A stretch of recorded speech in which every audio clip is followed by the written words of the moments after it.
you possibly could fight this and come out to the positive. But this is a really big company going up against. You've got these growth plans. Are you sure you want to sink hundreds of thousands of pounds that you don't have and a year of your time and distraction into fighting this? Does your name mean that much? And I was immediately like, yes, absolutely. Hello and welcome to Shopify Masters, your companion for starting and building a business. I'm Shuang Esther Shan. Krisi Smith knew she wasn't cut out for a corporate desk job. She had tons of jobs as a young adult, but none of them gave her the space to be creative and question the way things are done. So when she was traveling in her early 20s, she found inspiration for what would become her life's work. She fell in love with creative tea blends, not the traditional teas that everyone drank in the UK, and thought she had to bring this to her home country. That's how Bird & Blend Tea Company was born. The company now has 14 retail locations in the UK, makes over 100 tea blends, and is B Corp certified. Krisi is here today to tell us about how she built an engaged community that crowdfunded the growth of Bird & Blend. Welcome, Krisi, and thank you so much for being here. Thank you for having me. I'm super excited to be chatting to you. Super excited to hear all about Bird & Blend. I love traveling, and I also love how you came up with the idea of Bird & Blend while you were abroad, in Canada no less. So can you tell us how skiing and your travels really inspired the brand? Yeah, absolutely. So I think I had that classic sort of just graduated pressure of, get a job, get a grad scheme, do something really like high powered in the city. And I sort of thought, absolutely not. That sounds like the worst idea. So I took some time out to travel and ended up in Canada. I'm a ski instructor. So I did a season out there in the mountains and started really thinking about what I wanted to do. I had a lot of jobs in my teenage years and early 20s, and I started to get a picture of the type of businesses that I didn't want to be working for and the types of people I didn't want to be working for, and started thinking about whether there was a better way, and started thinking about whether or not I could start my own business that perhaps did things in a better way.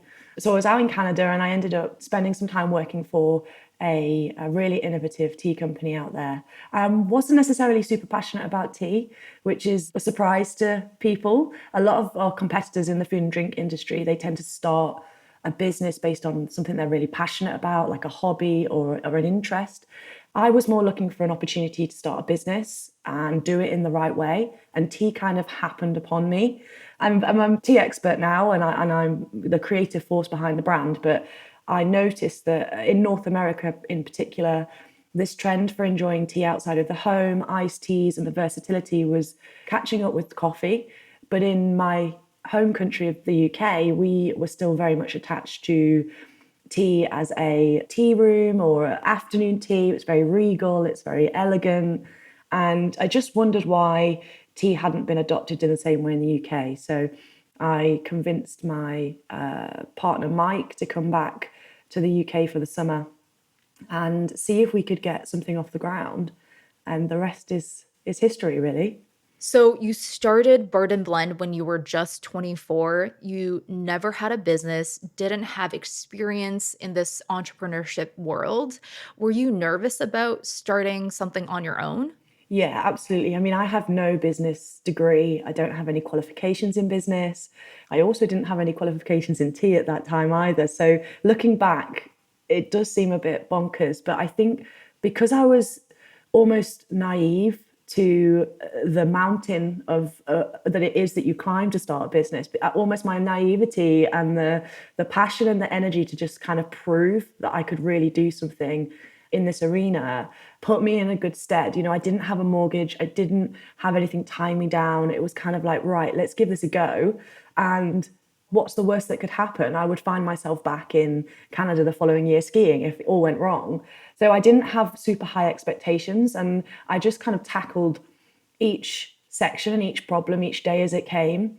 And over the years, gained confidence in what I was doing and added that on bit by bit. I think a lot of people who are thinking about starting a business or taking their next step, whether it's an adventure or a career step or whatever, you could feel the weight of what if it's right, what if it's wrong, what if I can do it, what if I can't.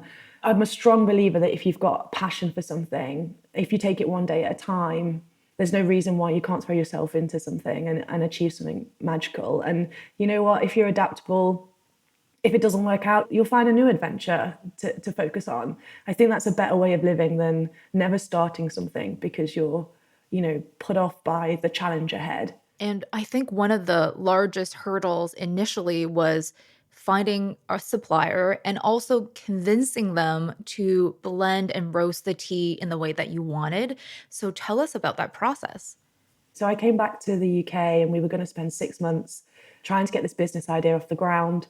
I'd done a little bit of research, YouTube videos, read some business books, tried to put sort of a business plan together, but it was in the back of a notepad, nothing too advanced. And the first thing was to try and get this range of blends. So I wanted them to be creative, fun, flavorful. I wanted the people, that our customers, our community, to really have an experience with the tea. And loads of companies have done tea for health. They do it really well. And loads of companies have done tea for like single origin or quality. And I wanted to really approach it in this slightly more accessible way. So I knew I needed a range of creative tea blends. But back in 2012, the tea industry in the UK was very premium. It's very almost stuffy. It wasn't the done thing to be blending big chunks of fruit and asking for colorful ingredients. And I found it really difficult because I had this idea and I needed to work with pre-existing blenders and experts to bring my idea to life. I can remember the first meeting I had with one of our suppliers, who's still one of our major suppliers, and they're brilliant. But that first meeting, I can remember as a young 24-year-old woman, sat in front of this expert tea blender who's got years in the industry and traveled all over the globe, and me saying like, I want this tea that tastes like a mojito that's got lime slices in it and lemon. And he was like, that's not a thing. You can't put lime slices in tea. This isn't going to work. And I think I just had so much stubbornness in, well, I'll show you, that I stuck with it and ended up proving that actually there is a market for these sorts of tea blends and people are interested. And as we've grown over the years, we've now got a fantastic relationship. But that first meeting was a struggle, I'll admit. For the flavor creation, you also were enlisting the help of your community very early on. You had Facebook group and you were seeking feedback. So in the early days, how were you building up this community and also getting their feedback on samples and flavors? Yeah, great question. So I now know, looking back, that was basically market research, literally. But I didn't know that at the time. I was just saying yes to any opportunity that would get me in front of people and trying to find the most cost-effective ways of doing it because we didn't have any money. So at the time, like a Facebook group was free. It was easy to use. Getting a subscription to an email platform was fairly easy to do. And I could YouTube how to use it. And we would just go to markets, festivals, food shows, pay a 50 quid pitch and stand there all day and ask people to try the tea, tell us what they like, hopefully buy a bit. And then before they left, we would say, will you join us either on our email list or on our private Facebook group? And it was a really small community to start with. It was only a couple of hundred people. And I didn't know anything about data capture or owned audiences or anything. I didn't know this was great marketing strategy. I was just trying to get people to tell me how I could improve this idea that I had. And they were just really happy to be involved. And actually, I think that set the tone for us really engaging our community. And we've done that ever since. So we're now 10 years old. And that engagement with our community, listening, asking for feedback, sending them free samples to try, has meant that they've become really sticky customers that are really attached to us. So early days, events, festivals, and markets were super important in marketing Bird and Blend. After those initial years, what kind of new strategies were you using to grow the business even more? There were some tricky conversations to be had, I think, about 2 years in when we'd been, packing tea in my mum's back bedroom, going to markets and events, and exactly that, like, what's next? How do we grow this out? And we were adamant that we wanted to create a business that was focused on like human faces and physical spaces. But we got a lot of advice back then, and I still get it all the time as well. Don't open retail stores. It's really dangerous. It's costly. It's old school. We had the major supermarkets over here in the UK approach us very early on saying, distribute, become a wholesale business, sell into grocery. And we just really thought about it and thought about what we were passionate about. We were trying to build a business that we were passionate about leading and creating a world where we wanted to show up to work every day. We had the luxury of deciding what we actually wanted to do. And the thought of being an account manager for a supermarket brand or whatever just didn't make my heart sing at all. I wanted to go and be on the high street and create these amazing journeys for customers. It's like what I wanted to do. So I had the luxury as the owner of the business to do that. It is a slightly harder route to market, I think. It's more complex. It's got a lot of moving parts. But it meant that we were able to protect our brand for a bit longer. We weren't getting into price wars with supermarkets. We didn't get as much market penetration as maybe a grocery brand would get. But back then, we hadn't really figured out anything to do with what our brand proposition was, or nor did we have big budgets behind us. So opening the first retail store and having a small website to post orders out D2C was a fairly sound business decision, I think, in those early days. We wanted to prove that we were onto something with this experience-based premise. And it was only after, 4 years, I think, there was still a really small team. We had a couple of stores on the high street. We had our website turning over not very much. We had 12 team members and that was it. And in 4 years in was the time we were like, right, I think we've proven that this has got legs. Take us back to 2015 when you did decide to open that first retail location in Brighton, because from an outsider's perspective, they might think getting a wholesale account, that's guaranteed income, that's guaranteed stability, versus investing in retail, there's large overhead and it's such a risk. So how did you get over the mental hurdle and really commit to something that you were passionate and sure about? I think that we just really wanted a space to bring the brand to life. And that was a key part. So we started with pop-up shops. We've been doing the markets and the festivals, and we'd built up this small following. Once we'd done that, we then started to ask around and reach out to get insights into what sort of cities would be right for us. We went and spent hours of streets up and down the UK counting people walking past with like buggies, with student passes, with shopping bags. We went in the weekend, we went in the rain, we went in the summer, we went in the winter to really get a feel for where our first store should be. And we landed on Brighton because Brighton is a pretty open-minded community. They're real foodies. It's a student town. People visit there on their vacation or holiday, their weekend breaks.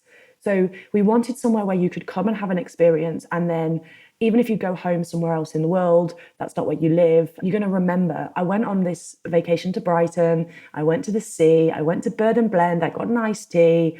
And then we started to notice that they were becoming then repeat customers online.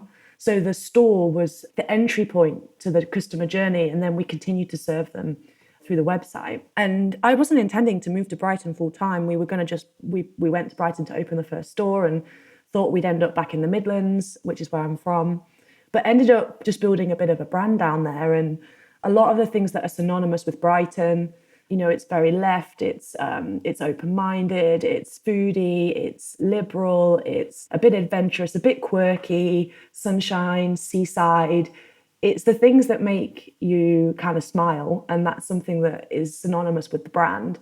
So becoming a Brighton brand has been great for us. And now all of our manufacturing, our fulfillment center, and 2 of our stores are down in Brighton. And taking a look on the financial side, you did bootstrap a lot in the beginning. How did you make sure that financially this was also a sound decision to invest in retail back in 2015? So we funded the business on £5,000 of savings. That was it. For the first year, we just put all the money that was made back into the business, but we're talking, a couple of tens of thousands. We're not talking loads and loads of money. I mean, it felt like a lot of money at the time, but we did hustle, and it took us longer, but we didn't really have a choice. That's all we had. No one was going to invest in us or lend us money back then. We struggled to even get the first lease on the Brighton store because we didn't have any accounts.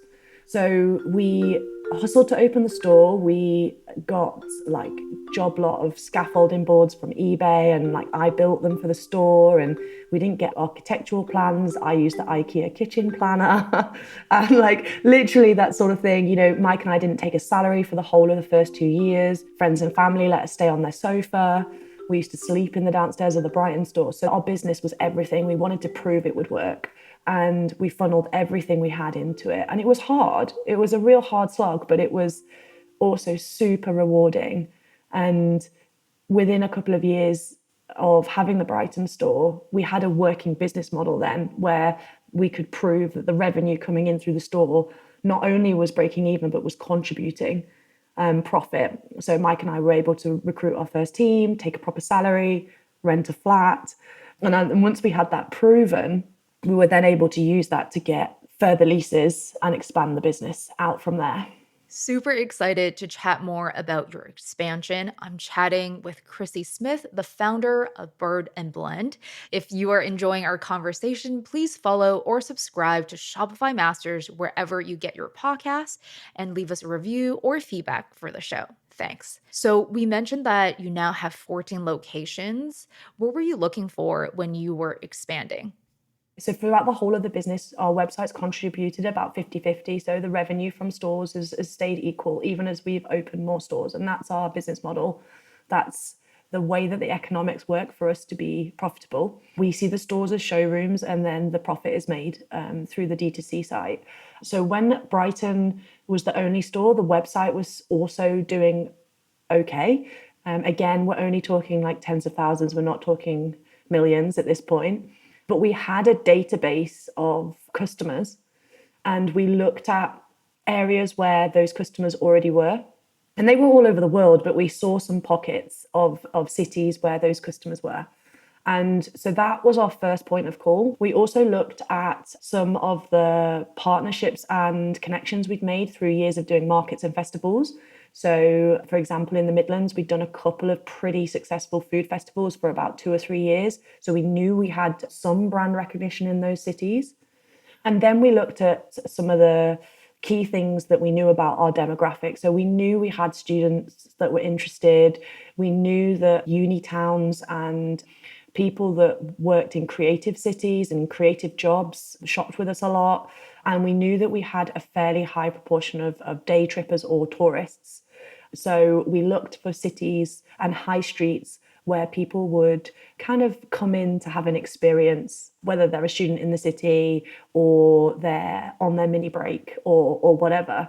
And then just crossed off on a map. We found 10 streets across the UK that we wanted to be on. And then we just scoured the property listings for 6 months to find the ones that were right for us. I love how logical your approach to growth is. And I also love the model of utilizing your retail to really grow then on your site and direct to consumer. So, how do you then engage maybe a tourist who discovered Bird and Blend and now they're far away from a store and they simply visit your online store? So, how do you ensure that that relationship is nurtured and that they become a loyal repeat customer? In the first couple of years, it was really personal because it was Mike or I on the shop floor. You know, we didn't have any money to have a team. So we were there literally saying, like, we've started this business. We love that tea. Oh, you could use your teapot like this. Would you mind staying in touch with us? And we built up this database, well, basically CRM. But again, I hadn't studied that. I just wanted to stay connected with people. And as the database built up, I started to read more and more about just best practice in nurturing your audience. And we started doing like community updates every couple of months where we just give everyone on the database a roundup of what we'd been doing, but it wasn't sales based. It was very much, this is how we've grown. These are the things we've been doing. And we noticed that people really got behind the story of the brand. And that's something that I didn't expect when I started a business. I didn't expect people to be so interested in the people and the story and the successes. I was thinking we'd need to sell tea and we'd be talking about the needs and benefits of tea in your life. But actually, And to this day, anytime we talk about what people are up to, behind the scenes content, community activations, people really, really enjoy reading that and being a part of that journey. So that's what our content was about in our mail shots. And then similar on social media, just a lot of, this is what we're up to today. We're off to Glastonbury Festival with Bird and Blend, we're setting up the stall, and we just got such an engagement of people that were enjoying watching our journey, which meant that later in the years when we came to raise funds to open more stores, it was a really easy sell because we just went out and said, you've been following us for a while, you've been a customer a bit, would you help us get on more high streets near you? Will you invest in us and help us with the next bit of our journey? And the resounding response was absolutely, we think you're awesome. But I think they'd appreciated the fact that we hadn't been hard selling. We weren't following some sort of 70-30 split. They say 70-30, don't they, split of sales versus community and etc. We just kind of spoke from the heart and it paid off. But I think the main thing is the authenticity that came from us wanting to be in touch with people. Your community is super engaged and they were a big support for your growth for Bird and Blend. Can you share some milestones of your crowdfunding and how you were able to rely on your community for the different chapters of growth? About 4 years in, we realized that actually we could double the size of the business if we took on some investment. We wanted to open 4 new stores, go into London, open a tea mixology school, and invest in some of the infrastructure on the website. So we looked at all different investment. This was back in 15, 16. And we looked at all types of investment. And we looked at PE. We had some people that were interested in being angel investors. And we ended up settling on crowdfunding because for a business and a brand like ours, it's all about the story and you need to activate a community. Crowdfunding was perfect. You don't have to give away a large amount of your equity. You can usually get a fairly high valuation. And as long as you've got a good, solid proposition, you don't necessarily need to prove really healthy financials, although our financials were fairly healthy. And that was a lot of work. It was a good 2 months worth of prep to get ready for that raise, but it went really well. We were the fastest raised on the platform that year. We overfunded in 24 hours just from our community alone. It didn't even hit the actual platform, which was amazing, unexpected, but amazing. And we used that money to expand. And I think we had a really solid growth plan of what we wanted to invest in with the stores and the proven model. But what we hadn't planned for was the difference it makes to go from a team of 12, 15 to a team of 70, and how the structures and the ways of working needed to evolve to really facilitate a happy and effective team of people. You probably need to overhaul the actual ways of working of your business. So that was a bit of a shock and a really difficult year for Mike and I. And we had to spend a year stabilizing. Basically, a lot of hard work went into setting up processes and bringing in systems that relayed the foundations. Once that was pretty stable, we had another really cracking year of growth, organically funded. And then we raised again. We raised in 21, we raised £1 million. We went back to Crowdcube again and crowdfunded again. And we now have 1,500 investors that own anything from £50 worth of shares to £300,000 worth. So there was a big difference in investor levels there. Obviously, the £50 were mostly our customers giving us £50. They get some perks and they want to support us on their journey. And the bigger ones were, I guess, slightly more angel style, but they were people in our network that had followed the journey and individuals that had some expendable income to buy shares in the business based on its growth opportunity and the financials that we could offer them. I love it. And it's truly built and supported by the community. I also see a parallel because I think that decision of not taking up wholesale and taking a more quote, quote, risky route versus you talking to investors or private equity, which might have been on paper a sure investment, but you decided to forge your own path. So I love the parallels between those two as well. And then I wanted to ask a little bit about your online experience, which do account for 50% of the business. How did you go about creating the online experience and also enhancing it and tweaking it as you grow? So the reason I was so excited to come on this podcast actually is because there's a really solid e-com engine underpinning the whole business really. And we have got better and better over the years, and it's becoming more and more important part of our business. And some of the challenges we've had are that the in-store experience is brilliant because it's got a human there that is an expert who takes you through the world of tea. But we've over 100 tea blends, and it's a bit like a pick and mix, a sweet shop. And you're a bit overwhelmed, but you're also quite excited. And you've got someone there to take you on a journey, and you take time and they weigh it out in front of you and you try samples.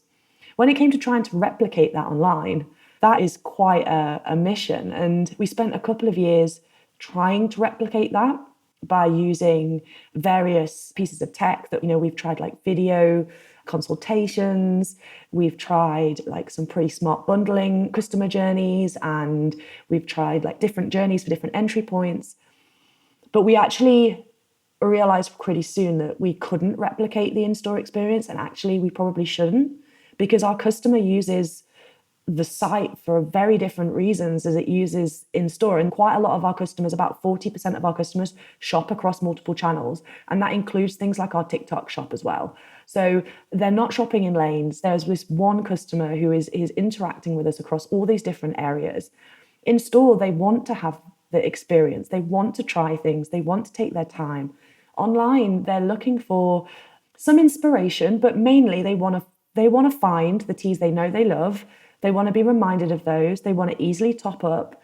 And they maybe want to use some of our additional resources to refer back to, like recipes or how to clean your teapot, And it had to click into our heads that really we weren't trying to replicate across two different sales channels. We needed to show up for our customers in the way that they needed, which was relevant to the place they are. So we took actions like, for example, in store, we categorize our teas by type, and they're all color coded. It's beautiful, it's experiential. Online, people aren't searching for, rooibos tea necessarily. Not a lot of people are anyway. They don't care that we use the color pink to say that that's herbal tea. They don't really even care that the name is Enchanted Narnia or whatever. That tells them nothing online.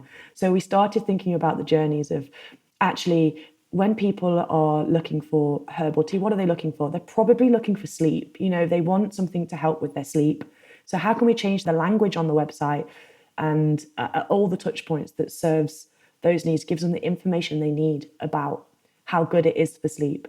And I mean, it's not rocket science, is it? But really thinking about making it as clear as possible for us to find the right tea for them as quickly and in a way that causes the least confusion. Because confusion in store is fine, because confusion in store gives you an opportunity to turn them around and bring them into your world. And they leave like, wow, I didn't know that I've learned something new. Confusion on a website is really bad. So you don't want someone feeling so overwhelmed and a bit daft that they just click off. That was a big lesson. A lot of the steps or strategies you had were logical and you just truly broke it down to what made sense. But to your point, for retail, it's you bring the customer into the bird and blend world. And for online, it's how do you enter the customer's world to make sure that you're meeting them where they are. So, a lot of our listeners are hesitant to start a business with a friend or a partner. And for you and Mike, you guys were life and business partners who went through a separation. Can you share some of the decision process of how you were able to continue the business partnership? So I get asked this a lot because I think if you're thinking about starting a business, for some people, the idea of doing it with a best friend or a partner can feel like the best idea in the world. It's exciting, you know each other, you share the passion and the energy, and it can be brilliant. And one of the things I will say about starting a business with someone that you're connected to is that you get to ride some of the biggest highs that you'll ever have with someone that you care about. But the downside is that you ride the highs, but you also really ride the lows. So, Mike and I were able to really rely on each other. And both of us were giving everything to the business. So there was no discrepancy between, oh, I'm working 70-hour weeks and he's not. And because we were literally partners in life. So it was our whole dream. It was our whole world. But that also comes with its challenges. And in the end, that is what led to us making the somewhat mature and amicable, as mature and amicable as it could be. It's always difficult, but decision that actually we needed a sort of support networks in our lives that weren't just each other. Because when you give everything to your business, we were coming home from work and there was no boundary. We're straight into talking about work. If we'd had a bad day, we would take it home. And I think the impact on your mental health over time could be really severe if you don't have some boundaries there and you don't have a support network around you. So ultimately, we weren't able to maintain our marriage. We got married and divorced throughout the lifespan of the business. But we navigated that well. I think we had to, was the first point, because we were both still committed to the business and we still believed in where we wanted it to go. Our vision for the business hadn't changed and our respect for each other and our skill sets and our partnership hadn't changed. Those things all remained true. We just had to navigate unpicking ourselves personally, which is difficult. But I think if any of those things aren't true and they become unbalanced, that's when people get into perhaps a sticky situation. Like if one person sees it a different way, or one person's putting in more of the energy or time, then you can end up feeling resentful. And if it's a friend or a partner, you could damage your friendship. So I've been through it, right? I've done it. I got married, I got divorced, and I would still advocate for being in business with friends and family because the things we achieved were, in my opinion, they're worth it. And I don't think it's a failure for a marriage not to have worked out. I'm actually super proud that we've been able to build something brilliant and then be mature enough and respectful enough to say, you know what, that's not working in life, but can we still work together? And the answer was yes. So we made that work. Another difficult hurdle you went through is the rebrand. Originally, your company was called Bluebird and you had to change the branding. Tell us how you went through that challenge. We started as Bluebird Tea Company and we had the name really early on. We were skiing in Canada and it's the term about blue skies and fresh snow. It's this day, embracing the day. And we just fell in love with this idea of building something up that was more meaningful. So it wasn't just work, it was, days like Bluebird days. And we loved the ring of it. And as we grew, we started to notice that our community started to refer themselves as T-birds, which was cute. And we had our bird and the color blue became our brand color. So we didn't use any marketing or branding agency. It was just a really nice name that felt true to us. When we crowdfunded to the first time to go into London, we ended up in a trademark dispute with a cafe that had the name. And we did have the name trademarked, but not in all of the categories.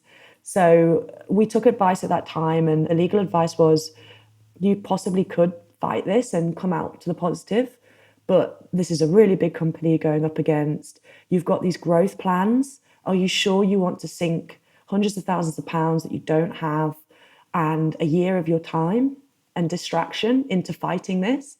Does your name mean that much? And I was immediately like, yes, absolutely. I love a David and Goliath story. And I hate it when bigger companies or bigger people just get away with stuff because, that I hate that personally. But I had to learn a really hard lesson, which was, at this point I had 30 people working for me. We'd just raised this money from our investors. I felt like I had people that had invested in me and were counting on me. And they wanted us to keep growing the business. They didn't want me to be sucked into a legal dispute. And so we started looking at what else we could be called.